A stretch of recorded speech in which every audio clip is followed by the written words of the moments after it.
আসসালামু আলাইকুম প্রিয় শিক্ষার্থীবৃন্দ। একটু কারিগরি ত্রুটির জন্য একটু দেরি হয়ে গেল, ক্ষমা চেয়ে নিচ্ছি। আশা করি তোমরা সবাই ভালো আছো। গত ক্লাসের ধারাবাহিকতায় আজকে আমরা একটু আলোচনা করব কণিক অধিবৃত্ত, কণিক অধিবৃত্ত। আমাদের সূত্র মনে আছে কিনা একটু লক্ষ্য করি।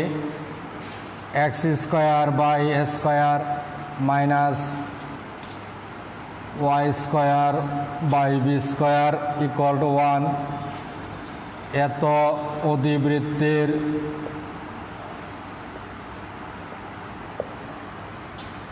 পরামিতিক সমীকরণ, পরামিতিক সমীকরণ x equal to a sec theta এবং y equal to b tan theta. এবং এখান থেকে আমরা বের করতে পারি উৎকেন্দ্রিক কোণ, উৎকেন্দ্রিক কোণ theta equal to tan inverse y divided by b, tan inverse y divided by b। এখন আমাদের কোষণ হলো 4x square, 4x square minus 6y square equal to 1। এই অধিবৃত্তের উপর এত অধিবৃত্তের উপর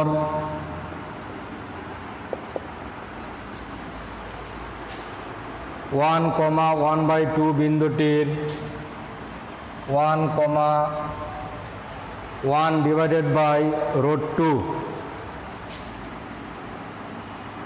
বিন্দুটির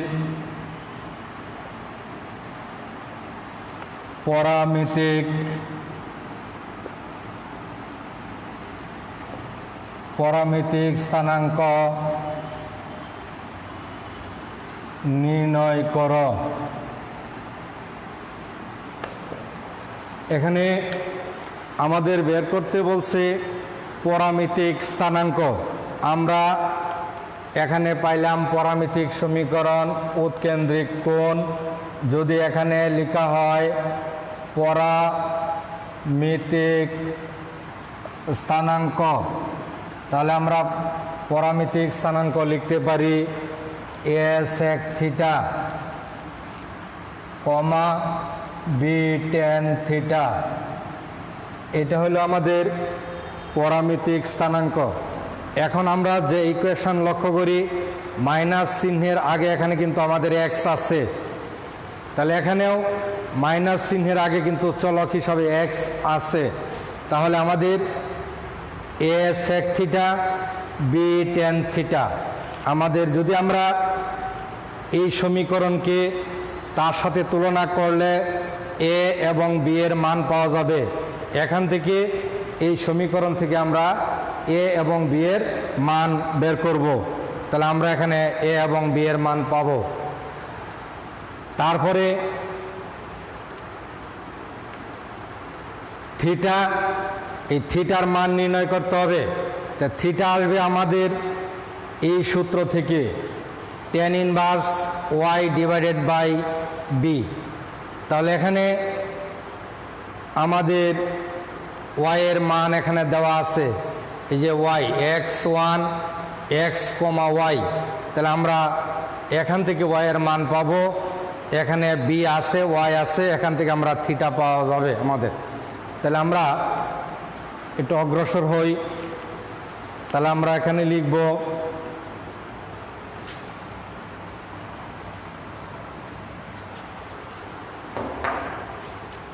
দেওয়া আছে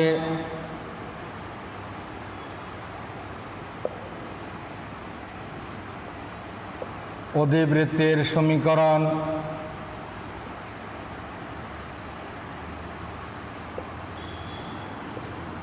অধিবৃত্তির সমীকরণ 4x square minus 6y square equal to 1। আমরা এটাকে আমরা স্ট্যান্ডার্ড ফর্মে লিখব। তাহলে বা x square divided by 4 1/4 minus y square divided by 1/6 equal to 1। তাহলে এখানে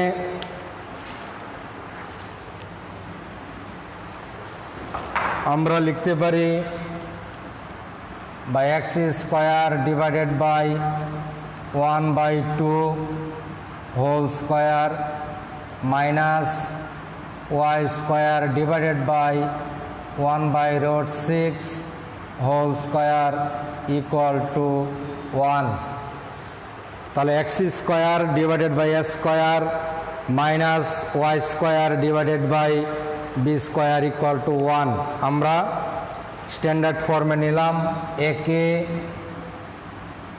x square by a square minus y square divided by b square equal to 1 এর সাথে তুলনা করে পাই, এর সাথে তুলনা করে পাই, তুলনা করলে আমরা এর মান পাচ্ছি 1/2। তাহলে এ ইকুয়াল টু 1/2 এবং বি ইকুয়াল টু 1/√6। এটা হলো আমাদের এ এবং বি এর মান আমরা পাইলাম। তাহলে সমীকরণ থেকে আমরা তুলনা করে এ এবং বি এর মান আমরা এখানে পাইলাম। এখন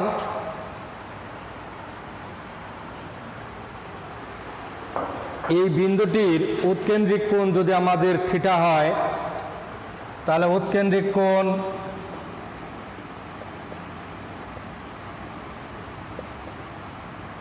থিটা হলে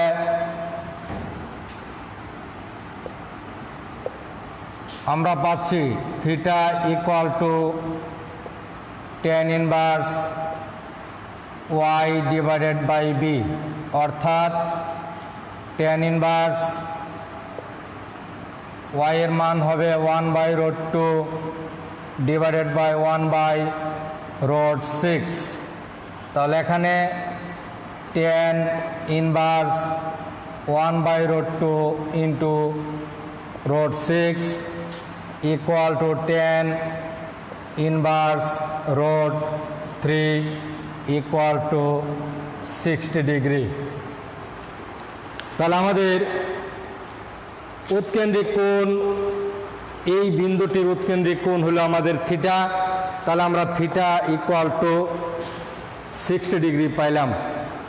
তাহলে সুতরাং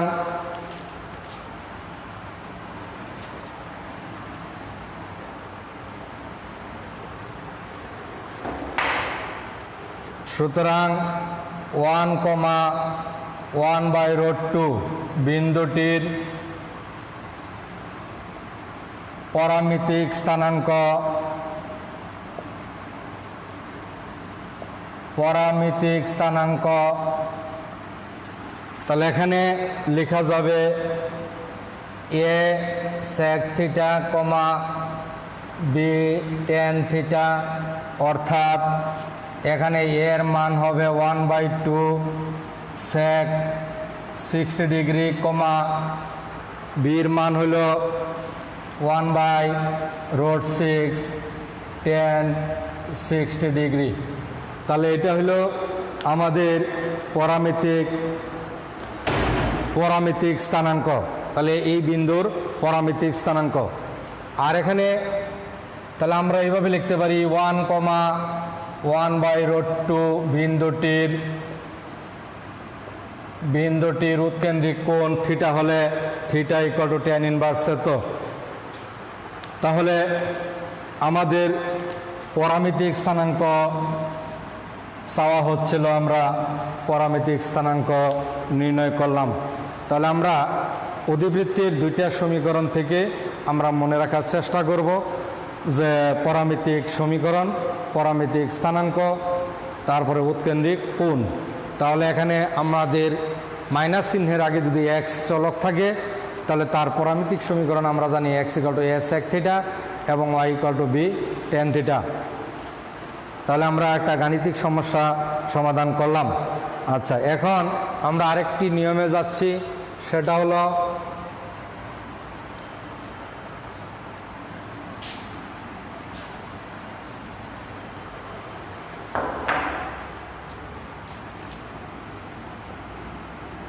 হলো ফোকাস বা উপকেন্দ্র নিয়ামক অথবা দ্বিকাক্ষ এবং উৎকেন্দ্রিকতা দেওয়া থাকলে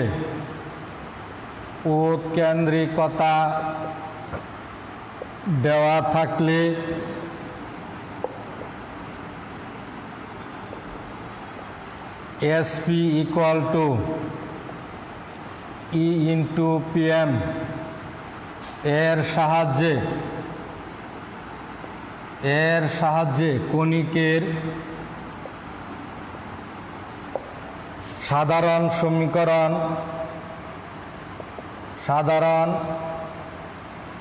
সমীকরণ নির্ণয় করা যায়। তাহলে আমরা লক্ষ্য করব যে ফোকাস / উপকেন্দ্র নিয়ামক অথবা দ্বিকাক্ষ এবং উৎকেন্দ্রিকতা, তাহলে এখানে আমাদের তিনটা পয়েন্ট আছে। যদি এই তিনটা ইনফরমেশন আমাদের তথ্য যদি দেওয়া থাকে তাহলে আমরা এই ডেফিনেশন ব্যবহার করে কণিকের সাধারণ সমীকরণ আমরা নির্ণয় করতে পারবো। তাহলে যদি এখানে ইর মান 1 হয় তাহলে ইহা পরাবৃত্তের সমীকরণ নির্দেশ করে। যদি ইর মান উৎকেন্দ্রিকতা 1 থেকে ছোট হয় কিন্তু পজিটিভ তাহলে উপবৃত্ত নির্দেশ করবে, এবং উৎকেন্দ্রিকতার মান যদি 1 থেকে বড় হয় তাহলে আমাদের ইহা চলমান বিন্দুর সঞ্চারপথ অধিবৃত্ত নির্দেশ করবে। তাহলে আমরা এই তিনটা ইনফরমেশনের আলোকে আমরা এখন একটা গাণিতিক সমস্যার সমাধান করব। সেটা হলো, আমরা একটু লক্ষ্য করি, এখানে দেওয়া আছে একটি অধিবৃত্তের ফোকাস দেওয়া আছে, অধিবৃত্তের একটি ফোকাস দেওয়া আছে 1, -1। অধিবৃত্তের একটা ফোকাস দেওয়া আছে, আর এই ফোকাসের অনুরূপ একটা নিয়ামক রেখা সমীকরণ দেওয়া আছে 2x। নিয়ামক রেখা দেওয়া আছে 2x + y + 1 = 0। এই একটা নিয়ামক রেখার সমীকরণ দেওয়া আছে। আর এখানে উৎকেন্দ্রিকতা হলো আমাদের √2। তাহলে উৎকেন্দ্রিকতা যদি আমাদের ই এর মান √2 হয়, দেখো এখানে কিন্তু √2 এর মান 1 অপেক্ষা বড়, তাহলে চলমান বিন্দুর সঞ্চারপথ এখানে অধিবৃত্ত হবে। আর যদি এখানে অধিবৃত্ত কথাটি না থাকতো তাও কিন্তু আমরা বুঝে নিতাম যে ইহা একটা অধিবৃত্ত হবে, কারণ উৎকেন্দ্রিকতার মান 1 অপেক্ষা বড়। তাহলে যদি এরকম দেওয়া থাকে যে যে কোনো কণিকের একটি ফোকাস কণিক, তাহলে কণিকটা আমাদের উৎকেন্দ্রিকতা থেকে বুঝে নিতে হবে যে কি হবে। তাহলে আমাদের এখানে আমরা একটু লক্ষ্য করি, তাহলে আমরা কিন্তু এই সংজ্ঞা ব্যবহার করব, এই সংজ্ঞা, কারণ ফোকাস দেওয়া আছে, নিয়ামক দেওয়া আছে এবং উৎকেন্দ্রিকতা দেওয়া আছে। এই তিনটা ইনফরমেশন দেওয়া থাকলে আমরা এই সংজ্ঞা ব্যবহার করব। তাহলে আমরা লিখতে পারি, দেওয়া আছে অধিবৃত্তের একটি ফোকাস 1,-1। তাহলে আমরা এইভাবে লিখতে পারি, দেওয়া আছে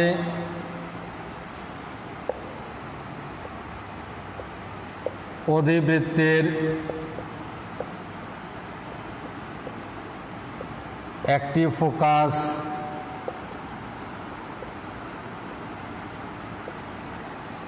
1,-1, অনুরূপ নিয়ামক রেখা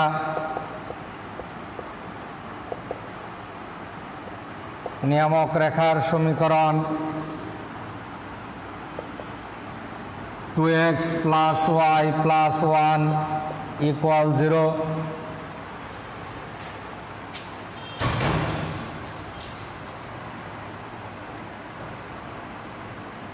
এবং উৎকেন্দ্রিকতা E = √2, E = √2, এটা আমাদের দেওয়া আছে। তাহলে মনে করি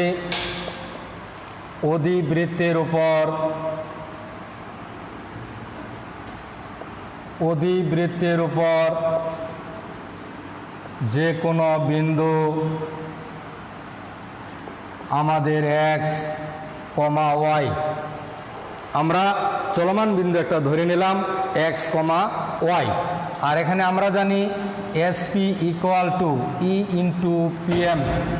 তাহলে এখানে SP নির্দেশ করে চলমান বিন্দু থেকে ফোকাসের দূরত্ব। তাহলে এখন SP হবে, তাহলে আমরা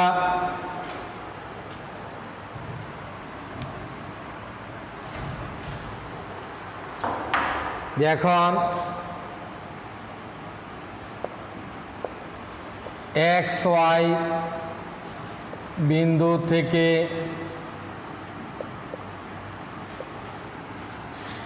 1,-1 বিন্দুর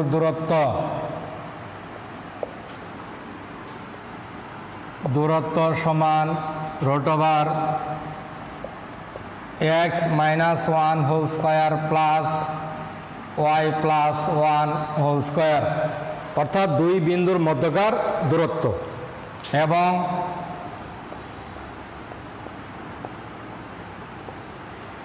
এখানে PM নির্দেশ করে চলমান বিন্দু থেকে নিয়ামক রেখার লম্ব দূরত্ব। PM হলো চলমান বিন্দু থেকে নিয়ামক রেখার লম্ব দূরত্ব। এখন XY বিন্দু থেকে নিয়ামক রেখার লম্ব দূরত্ব সমান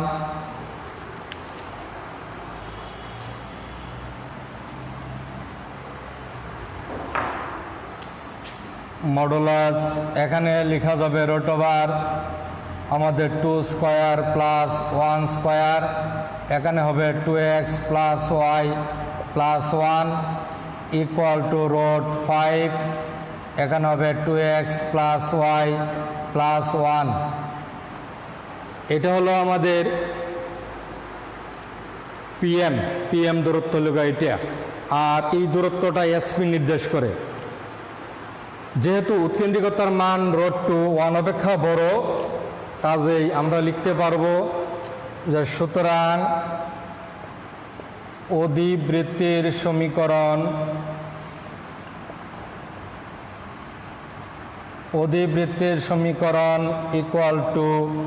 SP = E × PM। আমরা কিন্তু এটা সাহায্য নিব, তাহলে যখন অঙ্কটা করব তখন আর এটা আমাদের লেখার প্রয়োজন নাই। তাহলে আমরা এটা না লিখে আমরা ডিরেক্ট SPর মানটা হইল এইটা, তাহলে সুতরাং অধিবৃত্তের সমীকরণ রুট ওভার আমরা লিখব x minus one whole square plus y plus one whole square equal to root two into modulus two x plus y plus one divided by root five. তাহলে SP equal to e into PM. আমরা এখন এটাকে আমরা সমাধান করব, উভয় পাশে বর্গ করব। তাহলে উভয় পাশে আমরা বর্গ করি, তাহলে এখানে আসবে x minus one whole square plus y plus one whole square equal to two into এখানে হবে আমাদের 5, এখানে হবে 2x plus y plus one whole square. আমরা উভয় পাশে বর্গ করে দিলাম। এখন যদি আমরা এটা সমাধান করি তাহলে আমাদের অধিবৃত্তের সমীকরণ চলে আসবে। তাহলে এখন আমরা এখানে লিখতে পারি 5 ইন্টু আর গুণ করি x square minus 2x plus one plus y square plus 2y plus one equal to 2 into a plus b plus c whole স্কোয়ারের সূত্র, এখানে a square plus b square plus c square plus 2ab, তা 4xy plus 2bc 2y plus 2ca মানে 4x। তাহলে আমরা এই পাশে a plus b plus c whole স্কোয়ারের সূত্র প্রয়োগ করলাম, a square plus b square plus c square plus 2ab plus 2bc plus 2ca। এখন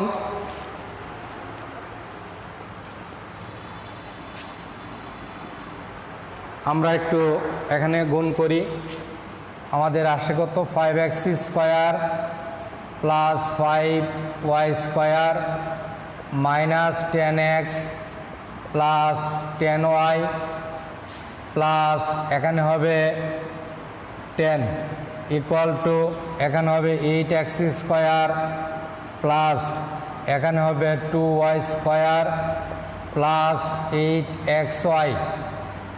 8xy, তারপরে হবে আমাদের 8x প্লাস 4y প্লাস এখানে হবে আমাদের 2, তা আমরা 2 দ্বারা গুণ করে দিলাম।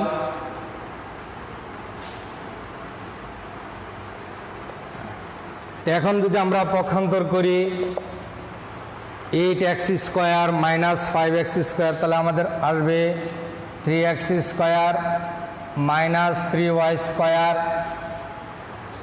ওই পাশে পক্ষান্তর করে দিলাম প্লাস 8xy প্লাস 10x, আর এখানে 18x মাইনাস প্লাস 18x, এখানে minus 6y minus 8 equal to 0। তাহলে ইহাই আমাদের নির্ণেয় অধিবৃত্তের সমীকরণ নির্দেশ করে।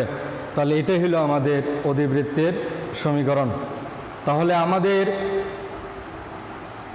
3টি ইনফরমেশন যদি দেওয়া থাকে, 1 নম্বর হলো ফোকাস বা উপকেন্দ্র, 2 নম্বর নিয়ামক বা দ্বিকাক্ষ, 3 নম্বর উৎকেন্দ্রিকতা দেওয়া থাকলে SP equal to e into PM এই ডেফিনেশন ব্যবহার করে আমরা কণিকের সাধারণ সমীকরণ নির্ণয় করতে পারব।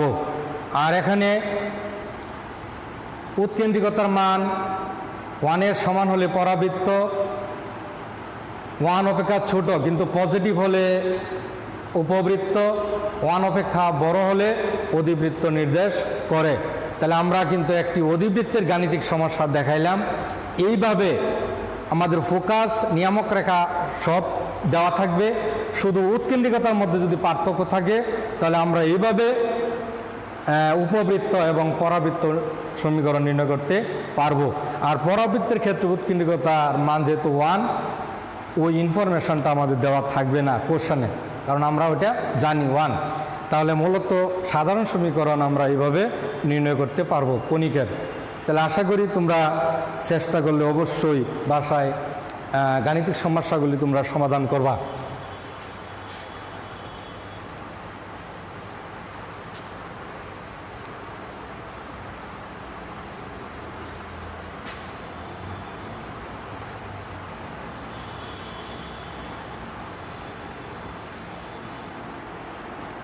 তাহলে আমরা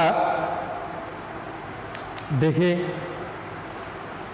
আরেকটি গাণিতিক সমস্যা সমাধান করা যায় কিনা।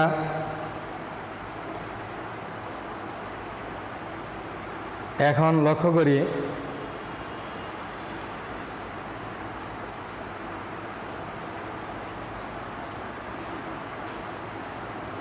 (16x² মাইনাস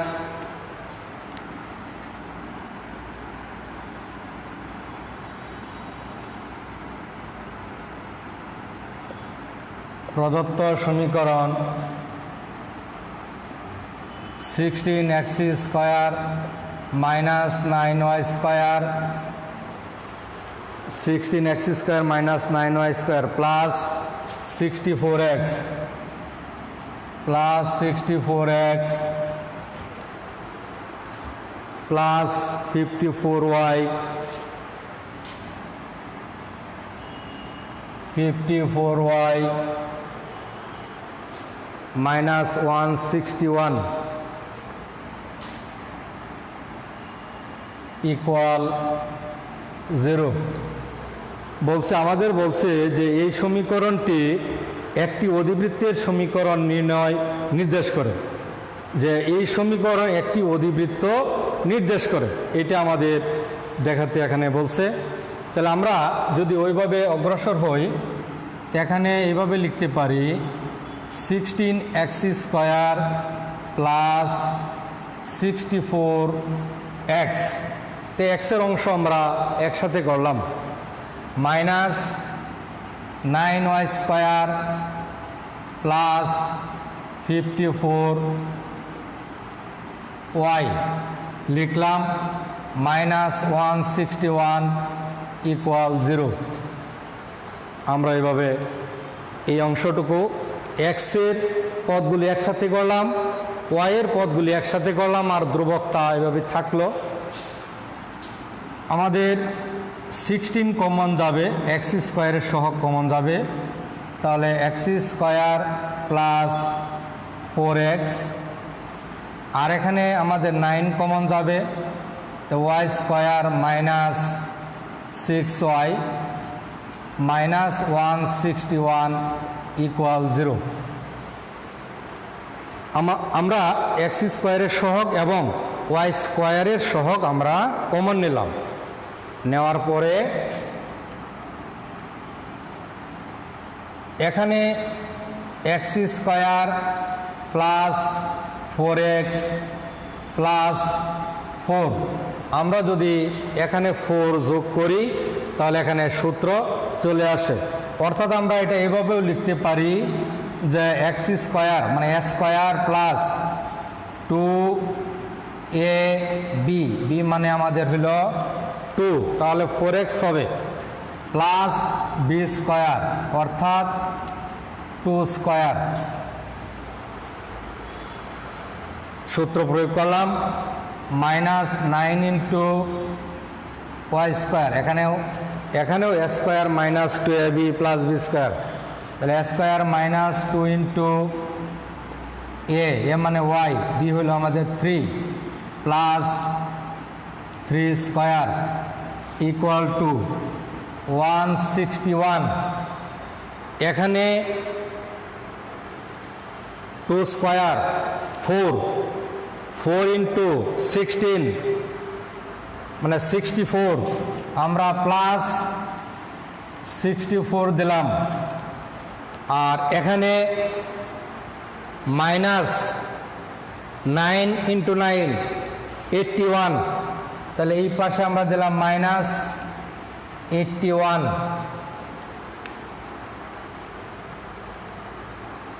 তাহলে আমাদের বাম পাশ এবং ডান পাশ আমাদের ব্যালেন্স হয়ে গেল। এখন আমরা এখানে লিখতে পারি বা 16 into x plus 2 whole square minus 9 into y minus 3 whole square equal to, আমরা এখানে একটু যোগ বিয়োগ করি, এখানে কত আসে একটু দেখি।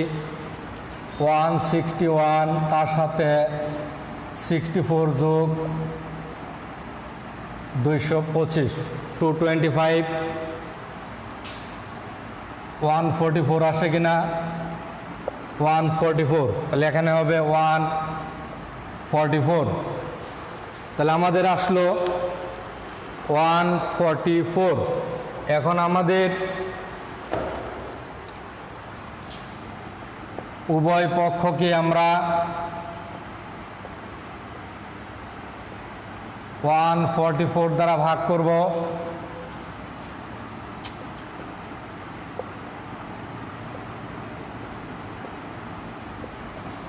তাহলে এখানে হবে x plus 2 whole square divided by 9 minus y minus 3 whole square divided by 16 equal to 1।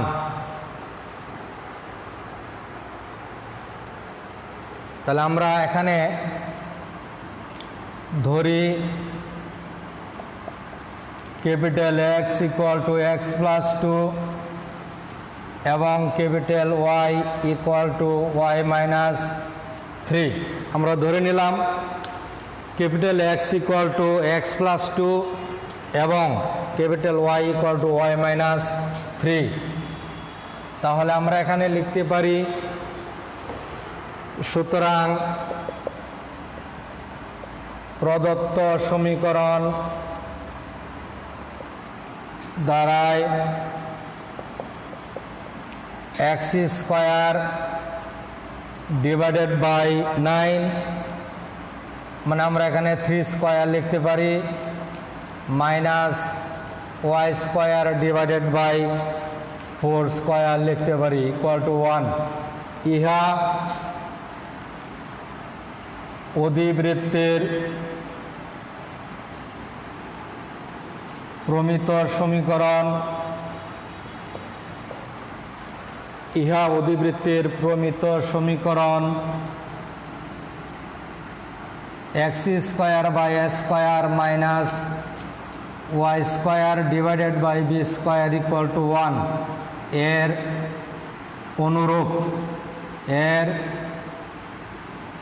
অনুরূপ, যেহেতু এই সমীকরণ অধিবৃত্তের প্রমিত সমীকরণ এত এর অনুরূপ, তাহলে আমরা বলতে পারি অতএব প্রদত্ত সমীকরণটি একটি অধিবৃত্ত নির্দেশ করে। তাহলে আমরা স্পষ্টত বলতে পারি অতএব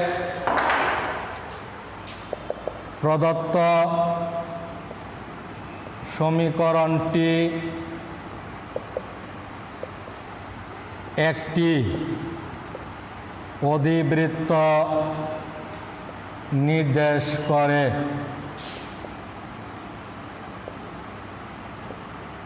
একটি অধিবৃত্ত নির্দেশ করে, তাহলে এটা আমরা প্রমাণ করে ফেললাম। এটা একটা অধিবৃত্তের সমীকরণ নির্দেশ করে। এখন এটা থেকে যদি আমরা শীর্ষবিন্দুর স্থানাঙ্ক, উপকেন্দ্রিক লম্বের দৈর্ঘ্য, উৎকেন্দ্রিকতা এগুলো আমরা নির্ণয় করতে পারি, কারণ উৎকেন্দ্রিকতার মান তো আমরা জানি, যেহেতু এখানে মাইনাস চিহ্নের আগে কিন্তু এক্স আমরা ধরে নিছি, এক্স আছে, তাহলে এখানে এর অনুরূপ, তাহলে ই সমান √1 plus b square by a square উৎকেন্দ্রিকতা চলে আসবে। আর উপকেন্দ্র দ্বয়ের স্থানাঙ্ক আমরা কি জানি, প্লাস মাইনাস এই কমা 0, অর্থাৎ capital x equal to plus minus এই এবং ক্যাপিটাল ওয়াই ইকুয়াল টু 0। যেমন আমরা একটু যদি লক্ষ্য করি, এখানে উৎকেন্দ্রিকতা কত হবে, উৎকেন্দ্রিকতা ই সমান √1 plus b square by a square 1 plus 16/9 5 by কত 3। আমাদের উৎকেন্দ্রিকতার মান চলে আসবে আমাদের 5/3। এখন যদি বলা হয়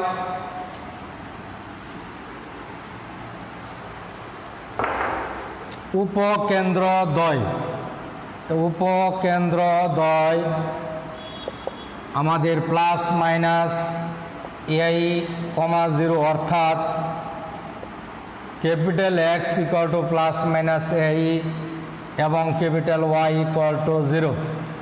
আমরা এখানে ক্যাপিটাল এক্সের মান বসাইতে পারি এক্স প্লাস 2 প্লাস মাইনাস এর মান হবে এখানে আমাদের কত, এর মান ছিল 3 আর এটা হবে আমাদের 5/3।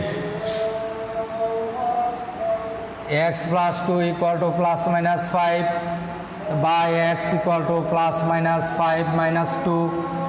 তাহলে এখান থেকে এক্সের মান পাই আমরা 3, -7। তাহলে উপকেন্দ্রদ্বয় হবে এক্সের মান চলে আসলো আর এখানে y -3 = 0, তো y = 3। তাহলে উপকেন্দ্রদ্বয় 3,3 এবং -7,3। তাহলে আমরা লিখতে পারি সুতরাং উপকেন্দ্রদ্বয়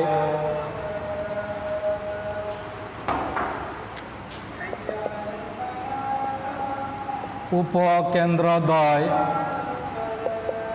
3,3 এবং -7,3 এই হলো আমাদের উপকেন্দ্র। তাহলে আমরা যদি এরকমভাবে কোনো সমীকরণ নিয়ে স্ট্যান্ডার্ড ফর্মে যাই, তারপর আমাদের যা যা ইনফরমেশান চাইবে আমরা ঠিক ওভাবেই আমাদের এইভাবে সমাধানগুলি করে নিতে হবে। তাহলে আমরা মূলত ফোনিক্স শেষ করলাম। আমরা আগামী ক্লাসে চেষ্টা করব যোগাশ্রী প্রোগ্রামিং নিয়ে একটু আলোচনা করব, অথবা বাস্তব সংখ্যা নিয়ে আমরা আলোচনা করব। তো তোমরা সবাই ভালো থাকো, সবার সুস্থতা ও মঙ্গল কামনা করে আজকে এখান থেকে বিদায় নিচ্ছি। আসসালামু আলাইকুম ওয়া রাহমাতুল্লাহি ওয়া বারাকাতুহু।